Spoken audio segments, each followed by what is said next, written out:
sous les champs et les forêts de l'Europe médiévale, sous les cours de châteaux forts et les places de villes animées, un monde entièrement caché existait autrefois, tandis que la vie ordinaire se déroulait à la surface, des marchands qui marchandaient, des chevaliers qui s'entraînaient, des moines qui priaient, sous terre, dans la fraîche obscurité de la terre et de la pierre. Les gens du Moyen Âge avaient creusé des chambres secrètes, des tunnels sinueux, des caves voûtées, et de mystérieux passages. Certains étaient des réalisations architecturales complexes nécessitant des mois de travail qualifié. D'autres étaient de simples refuges creusés dans le désespoir lors de conflits. Beaucoup restent mystérieux à ce jour, leur fonction originelle perdue dans les méandres du temps, leur existence même inconnue, jusqu'à ce que les recherches archéologiques modernes ne les ramènent à la lumière. Dans cette vidéo, vous découvrirez le remarquable monde souterrain de l'Europe médiévale. Nous explorerons les techniques ingénieuses que les bâtisseurs médiévaux employaient pour creuser sous la terre sans machines modernes. Vous découvrirez les mystérieux tunnels Erdstall qui déconcertent les archéologues à travers l'Europe centrale, les souterrains sophistiqués d'Irlande et d'Écosse, et les fonds de cabanes de l'Angleterre anglo-saxonne. Nous révélerons comment les bâtisseurs de châteaux forts créaient des passages secrets de fuite cachés derrière des cheminées et de fausses cloisons, comment les armées assiégeantes sapaient de puissantes fortifications en pierre en n'utilisant que des pioches et du feu, et comment les marchands urbains construisaient de vastes réseaux de caves voûtées qui formaient toute une infrastructure économique sous les villes médiévales. Vous verrez comment les communautés monastiques stockaient leurs provisions dans des celliers souterrains, comment les églises abritaient des reliques sacrées dans des cryptes profondes sous leur sol, et comment d'humbles paysans créaient de simples abris creusés pour survivre lors des raids. Tout au long de cette exploration, nous découvrirons les solutions d'ingénierie pratique que les gens du Moyen Âge ont conçues pour les défis fondamentaux de la construction souterraine. Comment prévenir les effondrements? Comment ventiler des espaces enfouis dans la terre? Comment fournir de la lumière dans l'obscurité totale? Et comment imperméabiliser des chambres destinées à contenir de précieuses réserves d'eau? Ce voyage remettra en question les idées reçues sur les capacités médiévales et révélera un niveau de sophistication souvent négligé dans l'imaginaire populaire. Imaginez le paysage de l'Europe médiévale comme un vaste puzzle architectural à deux niveaux distincts. À la surface, des châteaux forts en pierre perchés sur des collines, des maisons à colombages regroupées le long des rues marchandes, de grandes cathédrales s'élevant vers le ciel. Mais sous ce monde visible, un autre royaume existait, taillé dans la terre elle-même. Des hautes terres brumeuses de l'Écosse aux vallées de la Bavière, de la côte atlantique de l'Irlande aux montagnes de la Géorgie médiévale. Les peuples du Moyen Âge se sont tournés vers la construction souterraine, pour une variété déconcertante de raisons. Qu'est-ce qui les a poussés à entreprendre des travaux si exigeants en main-d'œuvre? Les motivations étaient aussi diverses que la société médiévale elle-même. Pour certains, creuser sous terre était une question de survie. À une époque où les pillards pouvaient apparaître sans prévenir, où la guerre entre seigneurs locaux était endémique et où les armées d'invasion apportèrent le fer et le feu, la capacité de disparaître sous terre pouvait faire la différence entre la vie et la mort. Pour d'autres, les espaces souterrains remplissaient des fonctions économiques très pratiques. Les marchands avaient besoin d'endroits frais et sûrs pour stocker le vin et la bière de valeur. Les communautés monastiques nécessitaient de vastes réserves de nourriture pour subvenir aux besoins de centaines de moines pendant les maigres mois d'hiver. Les garnisons de châteaux forts exigeaient des sources d'eau fiables qui ne pouvaient être coupées lors de sièges prolongés. D'autres encore construisaient sous terre pour un avantage militaire. Les armées assiégeantes, qui pouvaient creuser des tunnels sous les murs ennemis, possédaient une arme tactique dévastatrice, tandis que les défenseurs de châteaux, disposant de voies de fuite secrètes, conservaient l'espoir même lorsque les défenses extérieures tombaient. L'ampleur de ce phénomène souterrain est vraiment remarquable. Des réseaux de tunnels énigmatiques en Europe centrale aux milliers de chambres de stockage en Irlande, des habitations partiellement enterrées dans chaque village anglo-saxon aux passages secrets sous les planchers des châteaux forts, la construction souterraine était fondamentale à la vie médiévale à tous les niveaux de la société. Les monastères stockaient leurs provisions dans des celliers voûtés, Les centres urbains développaient des réseaux de caves interconnectés. Ce n'était ni occasionnel ni exceptionnel, c'était la façon dont les gens vivaient au Moyen Âge. Pourtant, malgré sa prévalence, le monde souterrain médiéval reste étonnamment mystérieux. Contrairement aux grandes cathédrales ou aux imposants châteaux forts, ces structures souterraines ont peu attiré l'attention des chroniqueurs de l'époque. Le savoir-faire en matière de construction se transmettait oralement de maître à apprenti, de père en fils. Lorsque ces traditions se sont éteintes, l'expertise a disparu. L'archéologie moderne a retrouvé une partie de ce savoir perdu grâce à des fouilles et à des reconstitutions expérimentales. Mais des lacunes importantes subsistent, nous rappelant que le monde médiéval recèle encore des secrets qui attendent d'être découverts sous nos pieds. Lorsque les gens du Moyen Âge décidèrent de creuser sous terre, ils étaient confrontés à une réalité immédiate et intimidante. Déplacer des quantités massives de terre en utilisant uniquement des outils manuels et la force musculaire humaine. Aucune machine motorisée n'existait pour alléger leur labeur. Aucun explosif ne pouvait faire sauter la roche résistante. Chaque mètre cube de sol excavé exigeait un effort patient et éreintant, avec des outils qui sembleraient primitifs selon les normes modernes, mais qui représentaient des instruments sophistiqués parfaitement adaptés à leur fonction. L'outil principal de l'excavateur médiéval était la bêche, bien qu'elle ne ressemblât guère aux versions modernes en métal. Ces bêches étaient soigneusement fabriquées à partir de pièces uniques de chêne ou de frêne, des bois choisis pour leurs propriétés particulières. Le frêne offrait force, dureté et une résistance au choc exceptionnelle, cruciale lorsqu'on heurtait des pierres cachées dans le sol, tout en restant économique et facilement disponible. Le chêne offrait une force encore plus grande et une durabilité légendaire. La lame en bois seule pouvait accomplir un travail considérable, mais les artisans médiévaux amélioraient encore ces outils en les équipant de tranchants en fer séparés, appelés fer de bêche ou sabots. Un forgeron forgeait ces renforts métalliques, qui étaient ensuite fixés à la lame en bois, augmentant considérablement l'efficacité de l'outil contre la terre dure et compacte et prolongeant sa durée de vie. Pour briser un sol particulièrement résistant, avant de pouvoir commencer à creuser, les ouvriers se tournaient vers les pioches, dont le nom même dérive du latin médiéval picosa, en passant par des variations du vieux français et de l'anglo-normand. La combinaison de la pioche et de la bêche est restée la base des travaux d'excavation tout au long de la période médiévale. L'archéologie expérimentale a fourni des informations inestimables sur la quantité de travail exact que ces techniques à outils manuels exigeaient. Lorsque des chercheurs ont entrepris de reconstruire un souterrain irlandais en utilisant des méthodes médiévales authentiques, les résultats ont été éclairants. Le projet a nécessité l'enlèvement d'environ 18 mètres cubes de déblais de la tranchée, plus 2 mètres cubes de pierres supplémentaires incrustées dans la terre. En travaillant l'argile à blocaux durs et compacts typiques du sol irlandais, les excavateurs ont découvert que la technique la plus efficace consistait à creuser un canal profond avec une pioche, puis à utiliser une barre à mine pour faire s'effondrer systématiquement les côtés vers l'intérieur.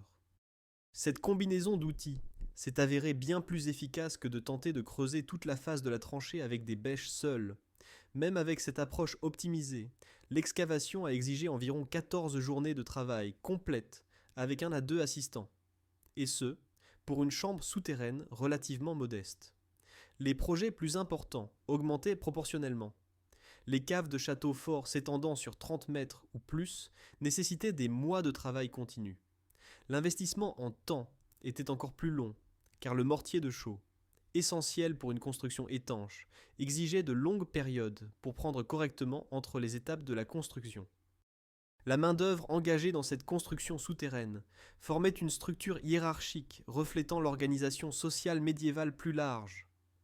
À la base se trouvaient les manœuvres effectuant des tâches simples mais essentielles, transporter des matériaux, enlever la terre excavée dans des seaux hissés par un treuil, creuser les tranchées de fondation, déblayer les débris.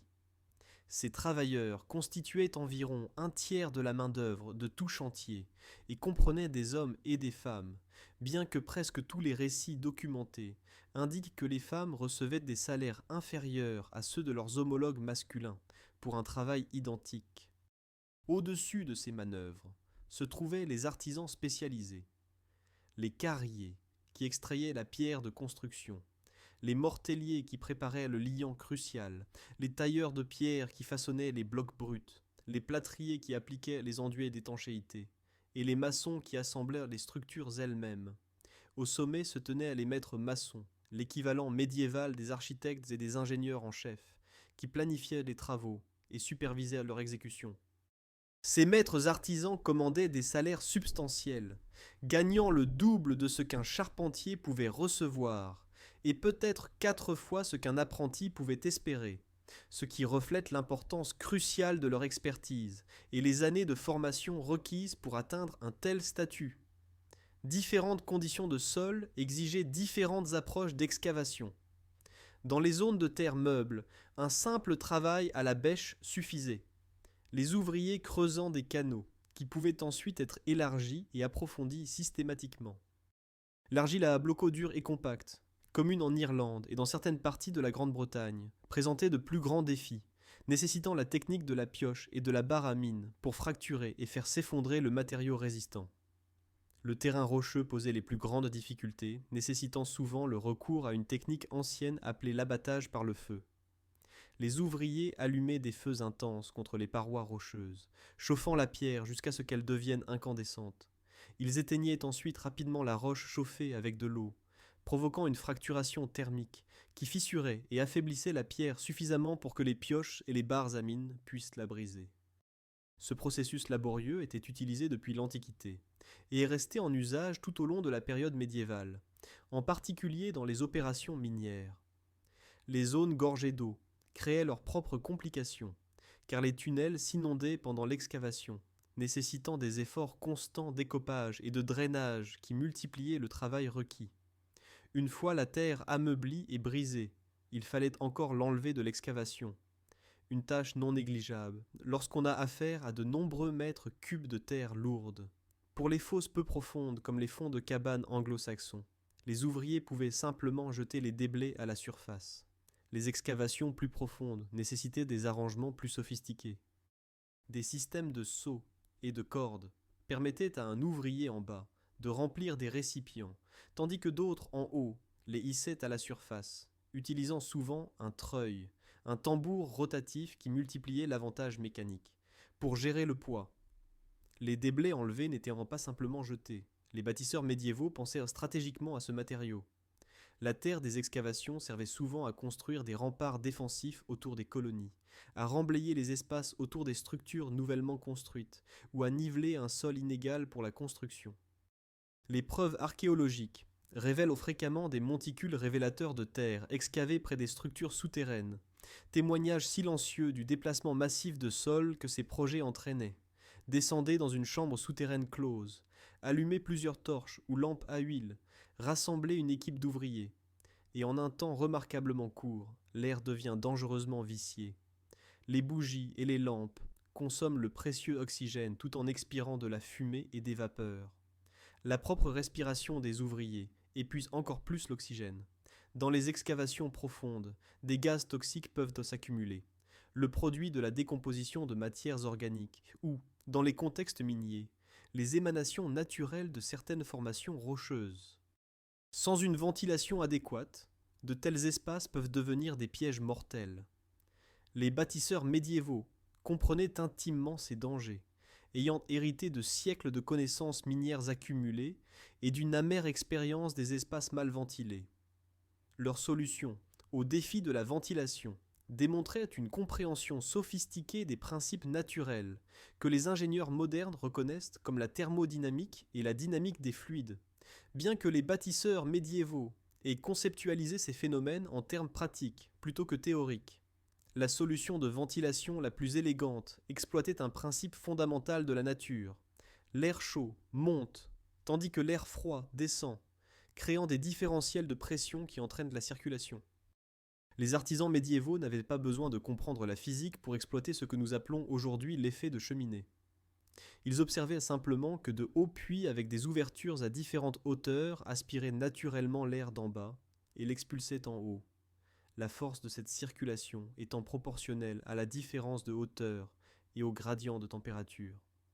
Dans les cryptes sous les églises, dans les caves profondes des châteaux forts, et dans les chambres de stockage souterraines, ce principe fournissait un air frais continu sans aucune intervention mécanique. L'architecture elle-même devenait le système de ventilation.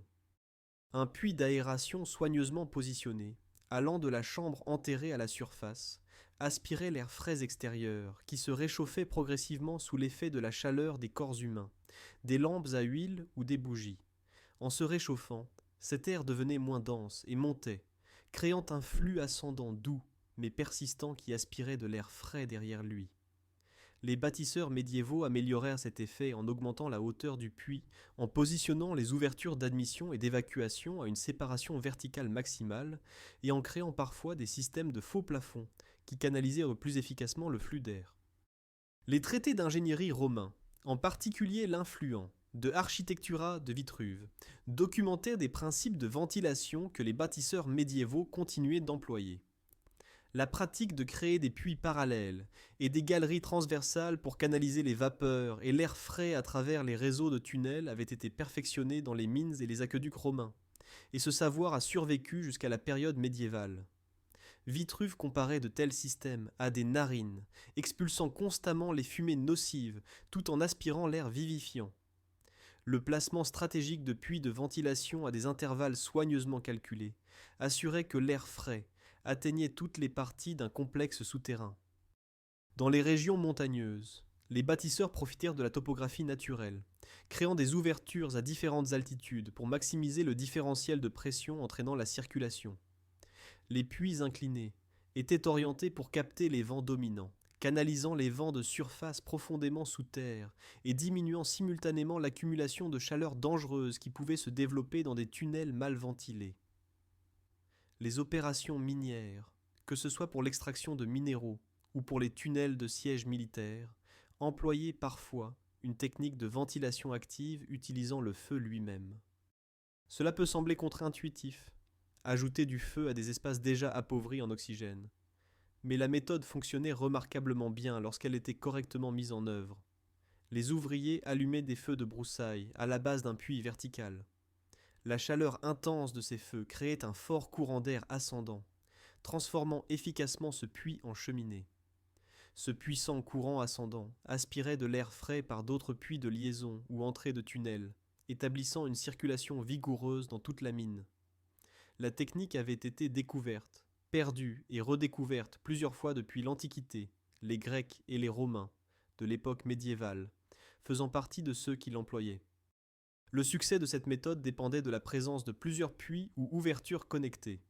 Un seul puits avec un feu à sa base consommerait simplement l'oxygène et suffoquerait quiconque en bas, mais deux puits ou plus créaient un schéma de circulation qui pouvait maintenir les ouvriers en vie, même dans des excavations profondes. L'étude archéologique des souterrains, et même des mystérieux Erdstalls, a révélé une attention particulière portée à la ventilation. Les bouches d'aération intégrées à ces structures présentent un revêtement en pierre et en argile autour de leurs ouvertures, les protégeant de l'effondrement et de l'érosion, tout en maintenant des canaux ouverts vers la surface. Le positionnement de ces bouches n'était pas aléatoire, mais reflétait une compréhension pratique de l'endroit où l'air frais était le plus nécessaire et de la manière de créer une circulation efficace. Dans les plus grands souterrains, à plusieurs chambres, la ventilation croisée entre différents puits d'aération empêchait la formation de poches d'air stagnants où le mauvais air pouvait s'accumuler. Le fait que des structures aussi relativement petites et simples incorporent des dispositifs de ventilation démontre à quel point cette considération était fondamentale. Même dans les refuges d'urgence ou les modestes chambres de stockage, les bâtisseurs reconnaissaient que sans air respirable, l'espace souterrain devenait inutile ou carrément dangereux. L'obscurité totale présente des défis qui vont bien au-delà du simple inconvénient. Sans lumière, l'excavation devient impossible. Les ouvriers ne peuvent pas voir ou creuser, ne peuvent pas positionner les pierres avec précision, ne peuvent pas naviguer sur des surfaces inégales parsemées d'obstacles pouvant faire trébucher. L'obscurité dissimule les problèmes structurels, masque les vides dangereux et transforme chaque mouvement en un accident potentiel. Les bâtisseurs médiévaux avaient besoin d'un éclairage fiable pour les travaux souterrains, mais leurs options d'éclairage présentaient des limites et des compromis importants qui ont façonné la manière et le moment où la construction souterraine pouvait avoir lieu. Les torches offraient l'éclairage le plus vif disponible pour les ouvriers médiévaux. Celles-ci étaient fabriquées à partir de branches ou de fagots de bâton, de préférence en bois vert ou humide qui ne se consumeraient pas trop vite. Des chiffons étaient étroitement liés autour d'une extrémité puis abondamment imbibés de matières inflammables, pois, huile, graisse animale ou sève d'arbre. Une fois allumée, une torche bien faite pouvait projeter assez de lumière pour éclairer une zone de travail substantielle, bien plus vive que des bougies ou de petites lampes à huile. Cependant, cette luminosité avait un coût élevé lorsqu'on travaillait sous terre. Les torches produisaient une fumée abondante, des vapeurs épaisses, obscurcissantes et nocives qui, dans un espace clos, devenaient non seulement désagréables, mais véritablement dangereuses. La fumée pouvait rapidement devenir si dense que les ouvriers ne pouvaient plus voir malgré la flamme vive. Dans des tunnels mal ventilés ou des chambres profondes, la fumée des torches pouvait s'avérer mortelle, épuisant l'oxygène tout en introduisant du monoxyde de carbone. De plus, les torches consumaient rapidement leur combustible, nécessitant un remplacement fréquent. La combinaison de la production de fumée, du risque d'incendie et du besoin constant de nouvelles torches les rendait largement impraticables pour un travail souterrain prolongé, bien qu'elles puissent être utilisées brièvement pour des inspections initiales ou lorsqu'un éclairage maximal était momentanément requis. Les lampes à huile représentaient un choix bien plus adapté pour l'éclairage souterrain, pendant la construction et l'utilisation. Ces anciens dispositifs brûlaient des huiles végétales ou animales dans de simples récipients, en céramique ou en métal, avec une mèche aspirant le combustible vers une flamme.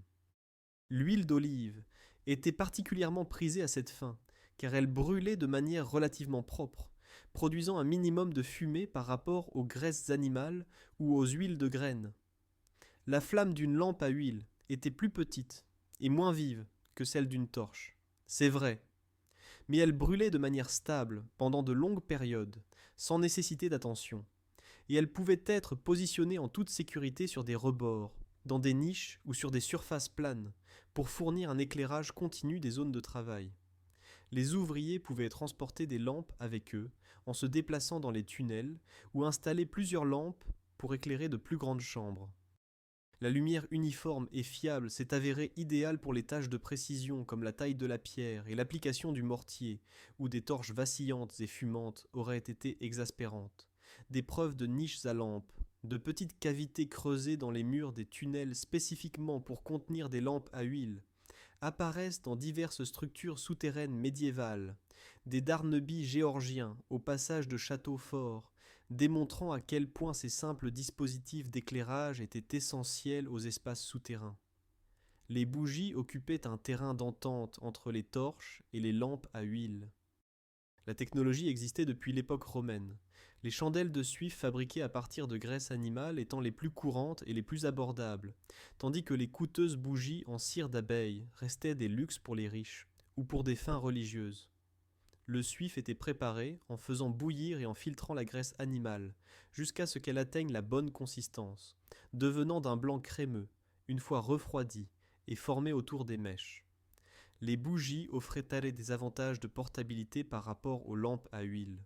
Elles ne risquaient pas de renverser du combustible et pouvaient être facilement transportées à travers des passages sinueux. Cependant, elles avaient aussi leurs limites sous terre. Les chandelles de suif produisaient une fumée notable et une odeur désagréable lorsqu'elles brûlaient. Elles fournissaient moins de lumière que les torches et brûlaient moins longtemps que les lampes à huile. Néanmoins, pour de nombreux usages, les bougies représentaient un compromis pratique, en particulier pour se déplacer dans des espaces souterrains, plutôt que pour un travail prolongé à des endroits fixes. La réalité plus large de l'éclairage médiéval mérite d'être soulignée car elle remet en question les idées fausses courantes véhiculées par les films et la télévision moderne. Les salles et les châteaux anciens étaient généralement des lieux assez sombres. L'image romantique de torches flamboyantes tous les 10 mètres le long des couloirs, ou de pièces inondées de lumière de bougies, est pure fantaisie. Les matériaux d'éclairage coûtèrent de l'argent et devaient être constamment renouvelés. La plupart des gens, qu'ils soient nobles ou roturiers, se déplaçaient dans les bâtiments, en portant leur propre source de lumière, une bougie, une chandelle de jonc ou une petite lampe à huile. L'éclairage fixe était réservé à des occasions spécifiques et à des espaces importants. Les chambres souterraines ne faisaient pas exception à cette obscurité générale. Les ouvriers apportaient de la lumière avec eux pour leurs tâches et la positionnaient soigneusement là où c'était nécessaire. Le reste de l'espace restait dans l'ombre ou l'obscurité totale. Les gens du Moyen Âge s'adaptaient à des niveaux de lumière bien plus faibles que ceux auxquels les individus modernes s'attendent, développant une capacité à travailler et à se déplacer dans des conditions qui sembleraient incroyablement sombres aux sensibilités contemporaines. Cette adaptation était une nécessité. Le combustible pour les lumières était précieux, et l'obscurité devait simplement être endurée. Creusez un trou dans le sol, et vous êtes immédiatement confronté à un défi d'ingénierie fondamentale. Le poids considérable de la terre et de la roche au-dessus veut s'effondrer dans le vide que vous avez créé. Plus vous creusez profond, plus la pression est grande, plus la portée que vous tentez de maintenir est large, plus la défaillance potentielle est catastrophique. Les bâtisseurs médiévaux comprenaient de ce danger viscéralement. Les tunnels effondrés coûtèrent des vies, les structures défaillantes gaspillaient des mois de travail, et un soutien inadéquat pouvait condamner un projet avant son achèvement. Les solutions qu'ils ont développées allaient de simples charpentes en bois à des chefs-d'œuvre architecturaux de voûtes en pierre, chaque approche reflétant les matériaux disponibles, la permanence prévue, les conditions du sol et le niveau de compétence des bâtisseurs. Pour des structures comme les souterrains et les fonds de cabanes anglo-saxons, la charpente en bois fournissait la principale solution structurelle. L'archéologie expérimentale et l'examen d'exemples médiévaux exceptionnellement préservés en milieu humide ont révélé la séquence de construction en détail. D'abord, des trous de poteaux étaient creusés dans le sol en terre à des endroits stratégiques. Des poteaux substantiels étaient positionnés verticalement dans ces trous et sécurisés avec des pierres de calage coincées fermement autour de leur base, empêchant tout mouvement latéral. Ces poteaux formaient le support vertical principal. Venaient ensuite des poutres de toiture parallèles positionnées pour couvrir la largeur de l'excavation. Ces poutres se connectaient aux poteaux verticaux, à l'aide d'assemblages à tenons et mortaises, des techniques de menuiserie sophistiquées, où une languette saillante sur une pièce de bois s'insérait précisément dans une cavité correspondante taillée dans une autre. Cela créait des connexions rigides, qui répartissaient efficacement les charges. Sur ces poutres parallèles venaient des planches structurelles avec des encoches soigneusement découpées, qui s'emboîtaient sur les poutres, empêchant tout déplacement latéral de la structure du toit. Pour contenir la terre poussant depuis les parois de la tranchée, une clé de saule frais était tissée entre la charpente en bois et les côtés en terre. Ce travail de clayonnage fonctionnait comme un mur de soutènement, retenant le sol tout en permettant une certaine flexibilité. L'ensemble de la charpente était ensuite enterré avec de la terre de remblai qui protégeait le bois et fournissait la charge réelle du toit, qui, correctement répartie à travers le système structurel, maintenait tout en compression. Les bâtisseurs travaillant avec ces systèmes en bois devaient comprendre de nombreux facteurs subtils. Le saule de cépé frais fonctionnait bien mieux que du matériau pluvieux et séché. Par temps chaud, le saule pouvait devenir cassant et difficile à tisser, en particulier autour des angles vifs. La teneur en humidité du bois comptait. La terre de remblai ne pouvait pas être trop humide, sinon elle augmenterait les charges de manière imprévisible. Trop sèche, elle ne se tasserait pas correctement. La profondeur de l'excavation devait être soigneusement jugée par rapport à la résistance du bois disponible. Trop profonde, et la pression latérale de la terre pouvait submerger les murs de soutènement en claie. Ce n'étaient pas des décisions que l'on pouvait trouver dans des manuels d'ingénierie. Elles provenaient de l'expérience accumulée, de l'observation attentive de ce qui fonctionnait et de ce qui échouait, d'un savoir transmis des bâtisseurs expérimentés aux apprentis. Pour les chambres souterraines, permanentes, destinées à durer des générations, la voûte en pierre représentait la solution médiévale de choix. Ces structures exigeaient une compétence bien plus grande pour être construites, mais offraient des avantages considérables. La pierre ne pourrissait pas comme le bois, pouvait supporter des charges immenses, était ignifuge et possédait une signification symbolique en tant que marqueur d'un espace sacré ou de haut statut. Les maçons médiévaux ont développé deux techniques principales de voûtement, chacune adaptée à des situations différentes. Les voûtes en berceau, la forme la plus simple, consistait en des pierres brutes assemblées en un plafond arqué continu. L'arc naît d'une moulure chanfreinée continue courant le long des deux longs murs de la chambre, répartissant le poids de la voûte sur toute la longueur des murs porteurs plutôt que de le concentrer en des points. Cela crée une structure intrinsèquement solide, mais avec une exigence critique. Les murs extérieurs doivent être extrêmement robustes ou renforcés par des contreforts, car la voûte en berceau exerce une formidable poussée latérale. Elle essaie essentiellement d'écarter les murs. Si les murs peuvent résister à cette poussée, par leur masse pure, leur renforcement ou leur contrefort, la voûte en berceau tiendra indéfiniment, supportant un poids énorme au-dessus. Les cryptes, caves et soubassements médiévaux à travers l'Europe ont largement utilisé la construction en voûte en berceau, et beaucoup survivent intacts après 7 ou 8 siècles, témoignant de l'efficacité de la technique. Les voûtes d'ogives représentaient une innovation médiévale plus sophistiquée qui résolvait le problème de couvrir des espaces plus larges, tout en réduisant la quantité de pierres nécessaires. La séquence de construction pour la voûte d'ogive exigeait de la précision, mais produisait des résultats remarquables. D'abord, un échafaudage en bois était érigé jusqu'au niveau des colonnes ou des murs porteurs. Sur cet échafaudage, les artisans construisaient un cintre en bois précis, ayant la forme exacte des ogives qui formeraient le squelette de la voûte. Des segments de pierre, chacun soigneusement taillé à des dimensions spécifiques, étaient posés dans ce cintre et assemblés avec du mortier. Ces segments de pierre s'assemblaient en arcs brisés qui finiraient par se rencontrer au sommet de la voûte. Une fois toutes les ogives en position, une clé de voûte était soigneusement placée là où elle convergeait. Cette clé de voûte verrouillait l'ensemble. Les ogives pouvaient alors tenir seules, soutenues par leur propre poids pressant vers le bas et vers l'extérieur, à travers la géométrie soigneusement calculée. Une fois les ogives sécurisées, des voûtins en pierre plus légers remplissaient les espaces entre les ogives, complétant la voûte. Cette technique permettait des chambres souterraines, plus grandes que ce que les voûtes en berceau pouvaient pratiquement couvrir, et créer l'effet visuel spectaculaire des ogives en pierre, rayonnant à travers les plafonds, l'architecture servant à la fois la nécessité structurelle et l'ambition esthétique. Les opérations de sape militaire utilisaient le support en bois d'une manière complètement différente, une manière conçue pour céder au bon moment.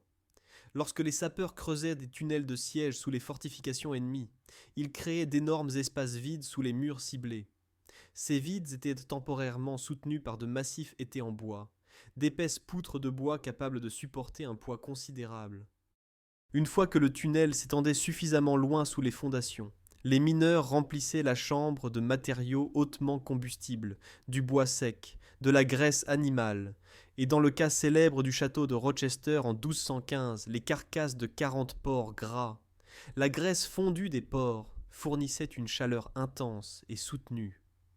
Lorsque ce matériau était enflammé, l'enfer qui en résultait brûlait les étais en bois. À mesure que les supports cédaient, le tunnel s'effondrait, et avec lui les fondations des murs au-dessus. La chaleur seule pouvait fissurer les fondations en pierre. Des récits contemporains décrivent comment à Rochester le feu a brûlé si intensément que les fondations se sont fracturées, et une tour d'angle avec sa section de mur attenante s'est effondrée vers l'extérieur, créant une brèche par laquelle les attaquants pouvaient se déverser. Les mêmes principes de support en bois utilisés de manière constructive dans les souterrains, et les mines étaient ici militarisées, transformées en un mécanisme de destruction délibéré. Toutes les chambres souterraines ne nécessitaient pas de système de soutien étendu. Dans certains contextes géologiques, les structures pouvaient être taillées dans la roche solide, avec un soutien supplémentaire minimal ou inexistant. Les mystérieux tunnels Herstal et certains des Darneby géorgiens étaient essentiellement taillés dans des formations rocheuses stables qui possédaient une intégrité structurelle naturelle suffisante.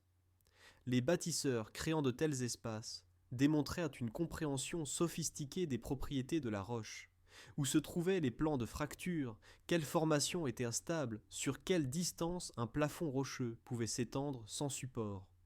Cette connaissance géologique, comme tant d'expertise médiévale, existait en tant que compréhension pratique plutôt que théorie formalisée, mais ne s'en avérait pas moins efficace pour autant. À travers les paysages de la Bavière et de l'Autriche, sous des champs et des forêts ordinaires, sous de petits villages et des fermes rurales, se trouvent plus de 2000 exemples de l'un des mystères les plus déconcertants de l'archéologie médiévale. Les tunnels Erdstall sont connus localement depuis des siècles, parfois redécouverts lorsque des constructions modernes percent leur passage. Mais malgré des recherches approfondies, ils résistent à toute explication définitive. Datant approximativement du Xe au XIIe siècle d'après les preuves au radiocarbone, ces structures partagent des caractéristiques communes, tout en ne révélant pratiquement rien sur les intentions de leurs créateurs. Ils existent en nombre remarquable, environ 700 rien qu'en Bavière, quelques 500 en Autriche, avec des exemples dispersés dans d'autres parties de l'Europe centrale. Pourtant, les documents historiques gardent un silence quasi complet à leur sujet. Aucune chronique médiévale ne décrit leur construction. Aucun livre de contes n'enregistre leur excavation. Aucune tradition locale n'explique de manière fiable leur fonction. Les Erdstall existent simplement, témoignage muet d'un aspect de la vie médiévale qui a été complètement oublié. L'expérience physique de l'entrée dans un Erdstall le distingue immédiatement de tout refuge pratique ou espace de stockage. Ce ne sont pas des chambres où les gens pourraient s'abriter ou se déplacer confortablement. Les passages sont intensément claustrophobiques, avec des hauteurs allant de seulement 1 mètre à 1,4 mètre, forçant quiconque à l'intérieur à s'accroupir ou à ramper. La largeur maximale est en moyenne d'environ 60 cm, à peine assez pour qu'un adulte puisse se faufiler. Le mouvement exige des contorsions inconfortables. On ne peut pas se tenir debout. Faire demi-tour dans ces tunnels confinés va de difficile à impossible selon le passage spécifique. Et c'est là que réside peut-être la caractéristique la plus déroutante. Les Erdstall ne possèdent généralement qu'une seule entrée et sortie, une trappe par le dessus qui constitue le seul point d'accès. Une fois à l'intérieur, il n'y a pas d'autre issue, pas de voie de fuite cachée, pas de seconde sortie qui pourrait justifier de l'appeler un passage. Cette configuration architecturale rend les Erdstall profondément mystérieux. Une cachette avec une seule entrée viole la logique défensive de base. C'est un piège, pas un refuge. Si des pillards découvraient une telle cachette, les occupants seraient sans défense. Un attaquant pourrait simplement sceller l'entrée ou remplir le tunnel de fumée. Les dimensions claustrophobiques empêchent de stocker des provisions ou d'abriter plusieurs personnes. En tant que structure défensive, ils échouent à tous les tests pratiques. Le mystère s'épaissit car les recherches archéologiques ne révèlent pratiquement aucun artefact.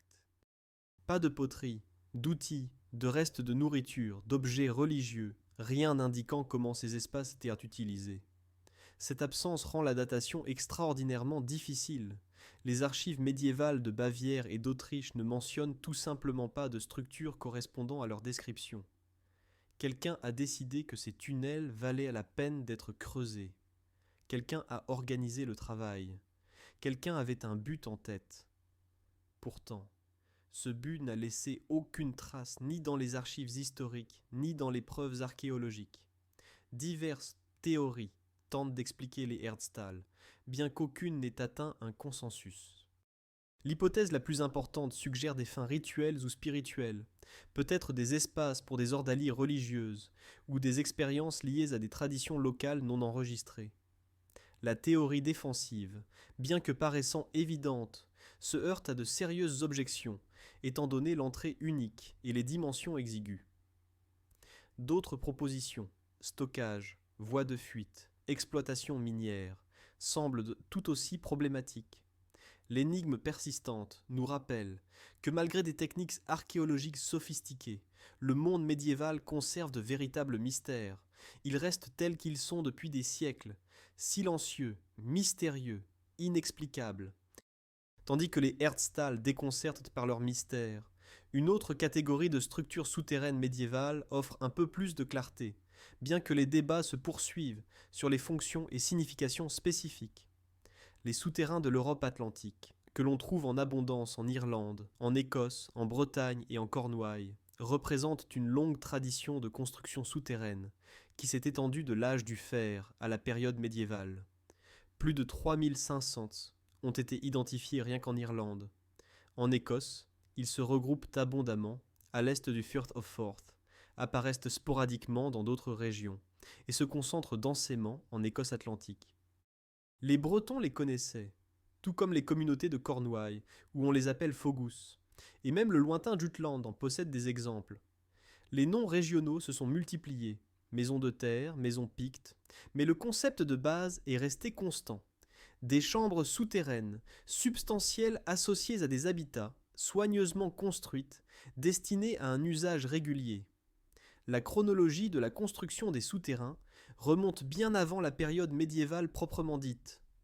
Les plus anciens exemples français étaient traditionnellement datés du 6e ou 5e siècle avant notre ère, les plaçant fermement à l'âge du fer, bien que des datations récentes au radiocarbone aient révélé des exemples tout aussi anciens dans les Orcades, en Écosse. Les souterrains irlandais apparaissent au milieu du premier millénaire de notre ère, mais la majorité ont été construits entre le 9e et le 12e siècle, juste avant l'arrivée des Anglo-Normands.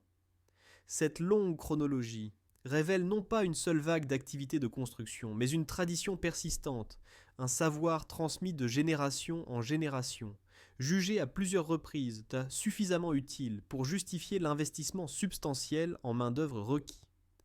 Et cet investissement était substantiel, comme l'archéologie expérimentale l'a démontré avec une admirable précision. Lorsque des chercheurs ont entrepris de reconstruire un souterrain irlandais, en utilisant des méthodes et des outils médiévaux authentiques, ils ont documenté chaque aspect du processus. L'excavation seule a nécessité l'enlèvement d'environ 18 mètres cubes de déblais de la tranchée principale, plus 2 mètres cubes de pierres supplémentaires incrustées dans la terre. En travaillant avec l'argile à blocaux durs et compacte typique de la géologie irlandaise, l'équipe de reconstruction a découvert que la technique la plus efficace combinait l'utilisation de pioches et de barres à mine. Ils creusaient un canal profond à l'aide de pioches, puis employaient des barres à mine pour faire s'effondrer systématiquement les parois du canal vers l'intérieur, une méthode bien plus efficace que de tenter de creuser toute la largeur simultanément. Même en employant cette approche optimisée avec les outils appropriés, la phase d'excavation a consommé environ 2 semaines de travail, avec 1 à 2 assistants fournissant l'aide nécessaire. Et l'excavation n'était que la première phase. Une fois que la tranchée a atteint les dimensions appropriées, la construction du souterrain lui-même pouvait commencer. Des trous de poteaux étaient creusés dans le sol en terre à des intervalles soigneusement planifiés. Des poteaux substantiels, à l'origine en chêne ou en frêne, des bois prisés pour leur force et leur durabilité, étaient positionnés dans ces trous et sécurisés avec des pierres de calage coincées fermement autour de leur base pour empêcher tout mouvement latéral. Ces poteaux verticaux formaient la structure de support principale. Venaient ensuite des poutres de toiture parallèles qui couvriraient la largeur de l'excavation. Celles-ci n'étaient pas simplement posées sur les poteaux, mais connectées à l'aide d'assemblages à tenons et mortaises, des techniques de menuiserie nécessitant une découpe de précision pour créer des connexions emboîtées qui supporteraient le poids sans se déplacer. Des planches structurelles, avec des encoches découpées, à des dimensions spécifiques, étaient ensuite emboîtées sur ces poutres, verrouillant la charpente du toit et empêchant tout mouvement latéral. Les parois en terre de la tranchée ne pouvaient pas simplement être laissées nues. La pression du sol environnant les ferait s'affaisser et s'effondrer. La solution était la claie de saule, de jeunes branches de saule tissées entre la charpente en bois et les parois de la tranchée pour créer une barrière de soutènement flexible. Ce travail s'est avéré plus difficile qu'on pourrait le croire. Le saule de Sépéfret fonctionnait le mieux. Mais le projet expérimental a rencontré des difficultés lorsque le temps chaud a rendu le saule cassant et difficile à manipuler, en particulier en essayant de le tisser autour des angles vifs où la structure changeait de direction. Les dernières étapes de la construction consistaient à créer un revêtement en pierre et en argile autour des bouches d'aération et de l'entrée, garantissant que ces ouvertures critiques ne s'effondreraient pas. Ensuite, toute la structure était enterrée avec un remblai d'argile à bloc-au-meuble, protégeant simultanément le bois et créant la charge supérieure qui, correctement répartie à travers la charpente structurelle, verrouillait le tout dans une compression stable. Les matériaux utilisés dans la construction des souterrains variaient en fonction de la disponibilité locale, démontrant la capacité d'adaptation des bâtisseurs médiévaux. Là où le bois était abondant et la pierre rare, la construction entièrement en bois prédominait. Là où une pierre de construction appropriée pouvait être trouvée localement, des souterrains entièrement en pierre étaient créés, leurs murs et leurs toits construits de pierre soigneusement ajustés, qui nécessitaient des compétences différentes, mais atteignaient le même objectif.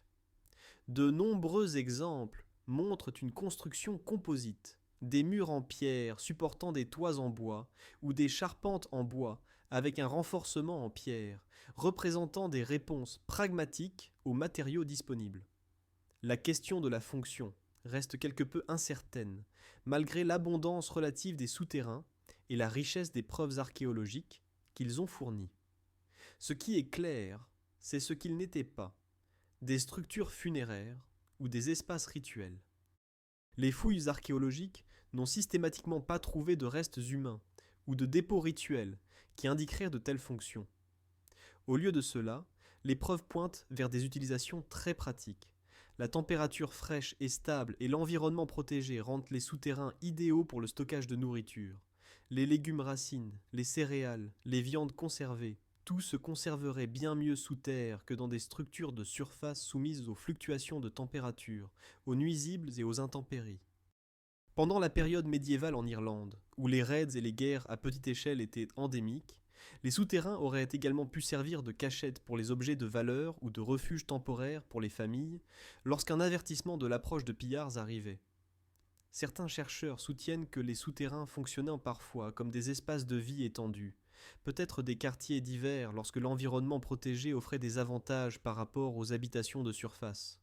Le débat se poursuit, la réponse probable étant que différents souterrains servaient à des fins différentes et que des structures individuelles pouvaient avoir de multiples fonctions au cours de leur vie. Une chambre de stockage en temps de paix pouvait devenir un refuge d'urgence en temps de conflit. Une habitation saisonnière pouvait également servir de stockage sécurisé lorsqu'elle était inoccupée. Promenez-vous dans le village anglo-saxon reconstitué de West Stow dans le Suffolk, et parmi les structures les plus distinctives que vous rencontrerez se trouvent les fonds de cabanes, ou Grubenhäuser, des bâtiments à fond de fosse, qui représentent l'un des types d'habitation les plus caractéristiques du début du Moyen Âge en Europe du Nord. Le nom allemand, signifiant approximativement maison fosse, capture leur nature essentielle. Des structures construites dans des fosses peu profondes, partiellement enfoncées dans le sol. Du 5e siècle jusqu'à la fin du 7e siècle, ces bâtiments ont défini les modèles d'habitat anglo-saxons. Les fouilles archéologiques les ont révélés sur site après site à travers l'Angleterre et s'étendant à d'autres parties de l'Europe du Nord où les peuples germaniques se sont installés. Rien qu'à West Stow, les excavateurs ont découvert des preuves d'environ 70 structures de ce type, aux côtés de 7 à 8 bâtiments, de type halle plus grand, fournissant une mine de données sur leur construction et leur utilisation. Le fond de cabane typique commençait par l'excavation d'une fosse subrectangulaire peu profonde. Les preuves de West Stow montrent une variation considérable dans les dimensions spécifiques. Les exemples allaient de 3,7 à 4,44 mètres de long, de 2,72 à 3,5 mètres de large et de 58 cm à près d'1 mètre de profondeur. Ces variations reflètent probablement des objectifs différents, la main-d'œuvre disponible ou les préférences des bâtisseurs plutôt qu'une conception standardisée. La profondeur typique de 45 à 60 cm était suffisante pour offrir certains des avantages de la construction partiellement souterraine: isolation contre le froid, protection contre le vent, utilisation efficace du bois limité, sans nécessiter un travail d'excavation excessif. L'espace intérieur résultant était assez petit selon les normes modernes, souvent seulement de 6 à 7 mètres carrés, soit à peu près la taille d'une modeste chambre moderne. Le système structurel employé pour la plupart des fonds de cabane était d'une simplicité élégante. Habituellement, 2 solides poteaux en bois étaient repositionnés dans des trous de poteaux à chaque extrémité de l'axe long de la fosse, bien que certains exemples montrent des variations avec 0, 4 ou 6 poteaux, selon la conception spécifique. Ces poteaux étaient positionnés au centre des côtés les plus courts du rectangle, créant ce qui était essentiellement une structure en forme de tente. Les poteaux formaient les principaux supports verticaux. Une poutre faîtière ou des chevrons jumelés se rejoignaient au sommet, puis descendaient en pente raide presque jusqu'au niveau du sol. Les déblais excavés de la fosse étaient amoncelés sur les bords, et des sablières, des poutres horizontales formant la base des murs, reposaient directement sur ces monticules de terre. La couverture du toit, probablement du chaume ou de la tourbe, allaient de la crête presque jusqu'au sol, créant un bâtiment à profil bas, qui présentait une résistance minimale au vent et évacuait efficacement la pluie. Il n'y avait pas de fondation au sens d'éléments structurels enterrés, les poteaux enfoncés dans leurs trous et les sablières posées sur des monticules de terre constituaient l'ensemble du système de fondation, adéquat pour ces modestes structures. Une controverse archéologique importante porte sur une question apparemment simple. Les fonds de cabanes avaient-ils des planchers en bois suspendus, ou la fosse elle-même était-elle le sol? Cela peut sembler un débat technique obscur, mais cela affecte fondamentalement la façon dont nous comprenons ces structures et les conditions de vie qu'elles offraient. La théorie du plancher suspendu propose qu'un plancher en bois était construit au-dessus de la fosse, la cavité en dessous servant au stockage ou pour contrôler l'humidité. La circulation de l'air ascendant dans la cavité maintiendrait théoriquement l'habitation au sec en empêchant l'humidité de remonter par capillarité depuis le sol. La théorie du sol en terre battue suggère qu'il n'existait aucun plancher suspendu, arguant que la fosse elle-même était le sol, peut-être recouverte de terre tassée, d'argile ou simplement laissée en terre nue. Les preuves archéologiques soutiennent les deux interprétations dans différents contextes, suggérant que les deux types ont pu exister, servant peut-être à des fins différentes ou reflétant des variations régionales dans les pratiques de construction. Ce débat est important, car il affecte l'interprétation de l'utilisation des bâtiments. S'ils avaient des planchers suspendus créant des espaces de vie secs, ils servaient plus plausiblement d'habitation. S'ils avaient des sols en terre au fond de fosses humides, y vivre aurait été considérablement moins confortable, plaidant pour un usage spécialisé plutôt que résidentiel. Les découvertes archéologiques fournissent quelques indications ici. De nombreuses fouilles de fonds de cabanes ont mis au jour des pesons de métier à tisser, les poids en céramique ou en pierre qui tendaient les fils verticaux sur les métiers à tisser verticaux à pesons. La concentration de tels poids suggère qu'au moins certains fonds de cabanes fonctionnaient comme des ateliers de tissage, des ateliers spécialisés plutôt que des maisons. La petite taille et la proximité de plus grands bâtiments de type halle, sur des sites comme West Stowe, soutiennent cette interprétation. Il s'agissait de structures annexes pour des activités spécialisées, et non d'habitations principales. Cependant, des preuves provenant d'Europe continentale et de certains sites anglais suggèrent que d'autres fonds de cabanes ont bien servi de résidence. La petite taille intérieure indique une utilisation principalement pour dormir, les activités quotidiennes se déroulant à l'extérieur par beau temps. Un modèle courant dans de nombreuses sociétés prémodernes, où les bâtiments servaient pour dormir et stocker, et non pour les diverses activités intérieures que la vie moderne implique. Les habitations semi-enterrées dans les contextes slaves, contemporaines des fonds de cabanes anglo-saxons et de constructions très similaires, sont documentées comme des habitations, les occupants passant leur journée à l'extérieur et se retirant dans les structures enfouies pour dormir et s'abriter des conditions météorologiques extrêmes. La motivation pour construire partiellement sous terre, quelle que soit la fonction spécifique, reflète des avantages pratiques. Creuser la fosse réduisait la quantité de bois nécessaire pour les murs, une considération importante lorsque le bois était précieux et devait souvent être transporté depuis des forêts lointaines. La terre entourant la structure fournissait une isolation, rendant l'intérieur plus facile à chauffer en hiver, crucial à l'ère préchauffage central où le combustible pour les feux était une autre ressource nécessitant du travail pour être collectée. La protection contre le vent offrait à la fois confort et avantages structurels, car la conception à profil bas avec des bermes de terre réduisait la prise au vent. La construction était relativement rapide et simple par rapport à la construction de grandes halles en bois à partir du sol, rendant les fonds de cabanes accessibles aux constructeurs disposant de ressources modestes et de compétences limitées en charpenterie.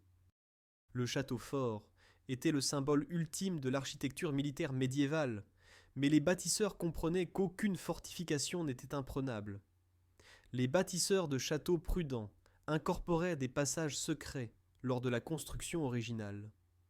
Les maîtres maçons les planifiaient soigneusement, des tunnels de fuite émergeant à l'extérieur des murs dans des endroits cachés, des passages menant à des sources d'eau souterraines, des poternes permettant des attaques surprises contre les assiégeants. Les caractéristiques de conception exigeaient une ingéniosité considérable. Au château de Bran, en Roumanie, Un passage secret découvert lors de rénovations au XXe siècle relie différents étages, son entrée cachée derrière ce qui était autrefois une cheminée.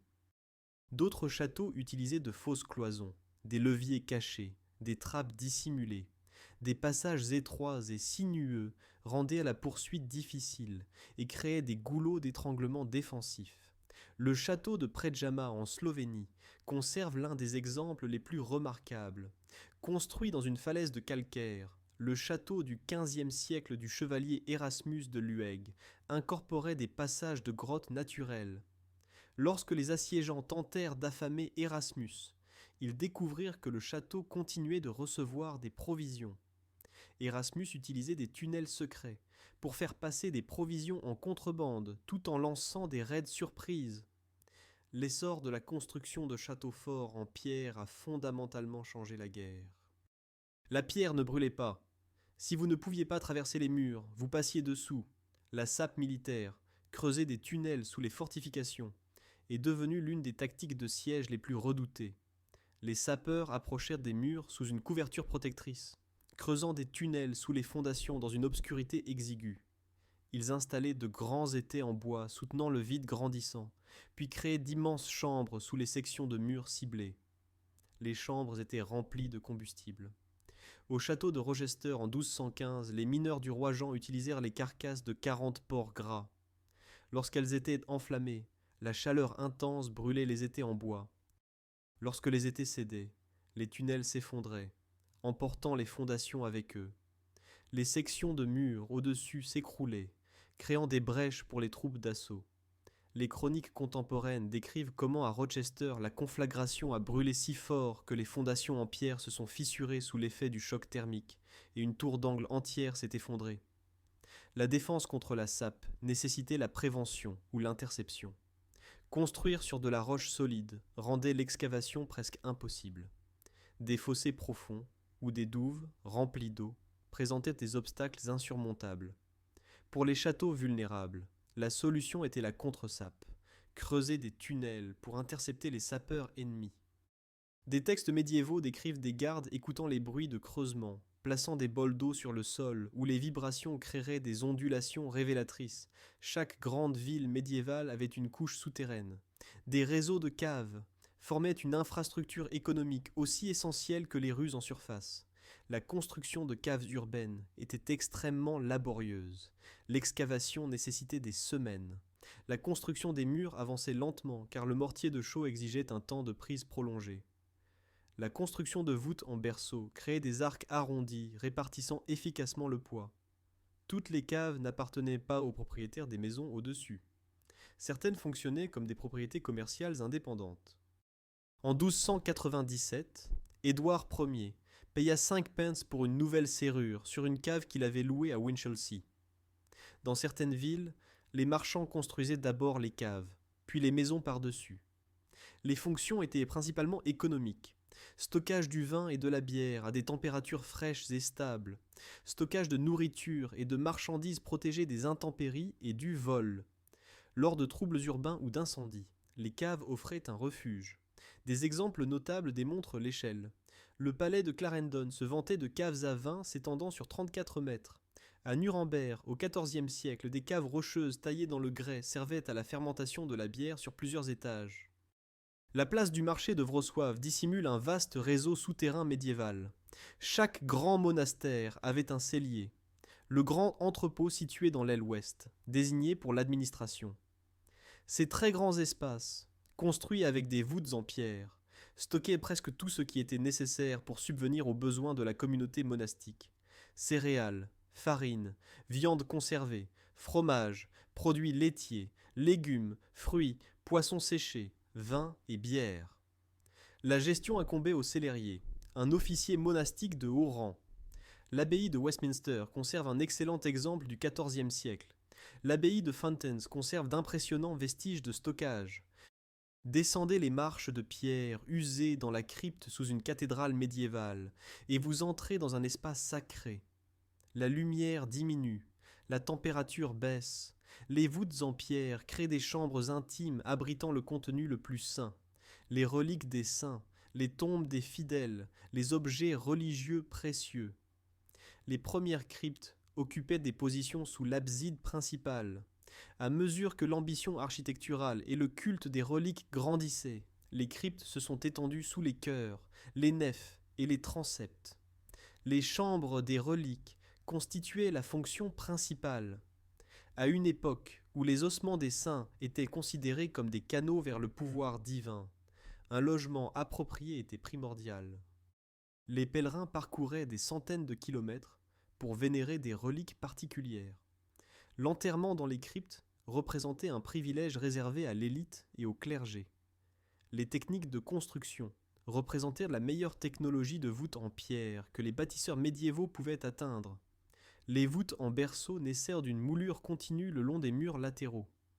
Pour les espaces plus larges, la voûte d'ogive fournissait la solution grâce à des cintres en bois de forme précise maintenant, les segments de pierre jusqu'à ce que les clés de voûte verrouillent l'ensemble. La signification symbolique s'étendait au-delà de la nécessité structurelle. La permanence ignifuge de la pierre marquait l'espace comme particulièrement saint. L'eau, c'est la vie. Un château assiégé pouvait tenir des semaines avec un minimum de nourriture, mais sans eau. La garnison s'effondrerait en quelques jours. Des citernes souterraines conçues pour collecter et stocker l'eau de pluie offrirent des solutions. La construction de citernes médiévales s'appuyait sur les traditions romaines. Des chambres revêtues de briques avec des toits voûtés nécessitaient un élément essentiel, l'imperméabilisation grâce à un enduit hydraulique appliqué sur toutes les surfaces intérieures.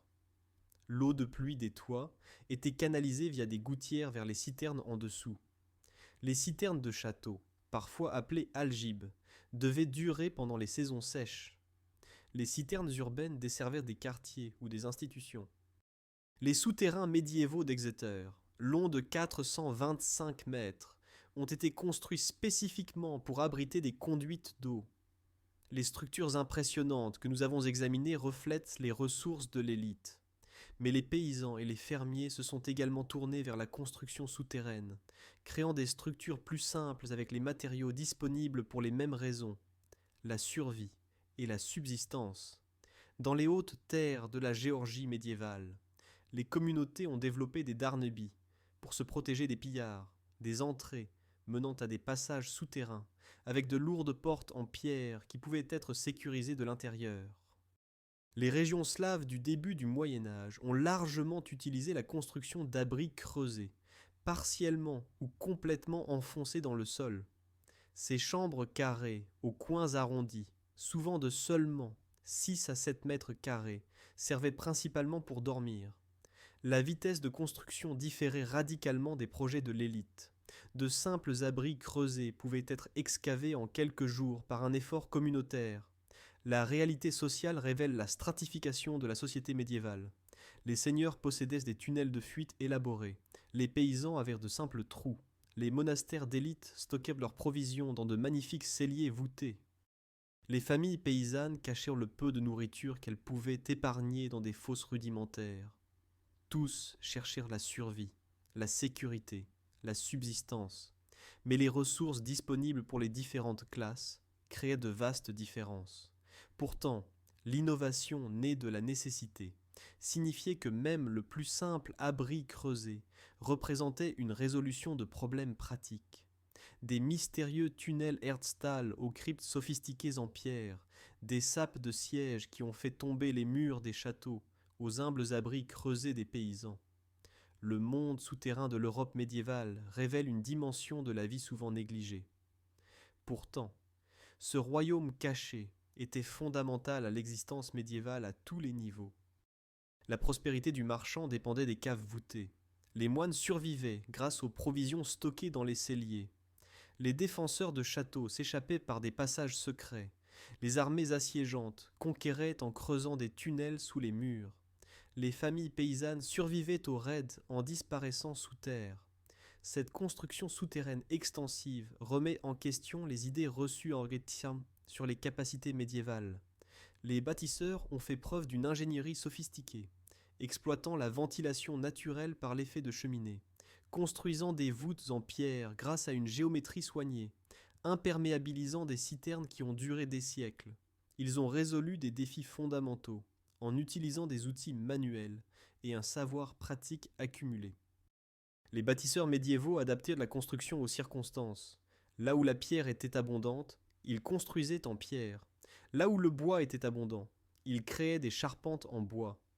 Là où la roche solide existait, ils taillaient les chambres directement. Les mêmes fonctions de base, stockage, refuge, avantages militaires, espaces sacrés, trouvaient des expressions différentes à travers les paysages variés de l'Europe. Pourtant, des mystères demeurent. Les Herztal résistent à toute explication définitive. Les fonctions des souterrains sont débattues. D'innombrables structures non découvertes se cachent probablement sous le sol européen. Chaque chambre souterraine raconte une histoire de survie, d'ingéniosité, de foi, de commerce ou de guerre, nous reliant à travers les siècles à des ancêtres qui ont affronté les défis avec les ressources disponibles et ont laissé derrière eux des structures qui perdurent jusqu'à ce jour.